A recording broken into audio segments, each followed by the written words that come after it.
nëse personit i lexohet rukje dhe ka dyshim se ka sihr dhe nuk i paraqitet asgjë, atëherë këtij personit i këshillojmë domethënë disa këshilla. Për shembull, i thojmë që namazet t'i falë me rregullt. Nëse është gru, i thojmë mbulohet. Nëse është duanxhi, i thojmë me lënë duhanin. Pastaj i thojmë që të bëjë dhikrin e mëngjesit dhe mbrëmjes. 100 herë la ilaha illallahu wahdahu la sharika lah. Pastaj çdo ditë domethënë sa më tepër a'udhu billahi minash shaitanir rajim.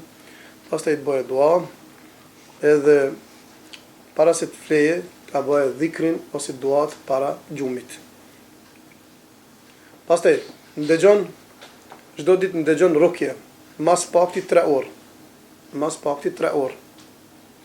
Në afat një muj, nëse nuk i paraqitet, atëherë edhe një herë ja përsëritum rukjen 3 herë, nëse nuk i paraqitet, kjo do me thonë se ky person nuk ka të baje kur gjo me sihrin, vetëm është vezvese, ose ka mundësi dikush, është arrogant, agresiv, dhe kështu me thonë. Nëse, do me thonë, vërtetohet me këto, se nuk ka kur farë lëvizje, dhe nuk dikon as sen, atëherë vërtetohet se ky person nuk ka sihr, po vetëm ka vezvese.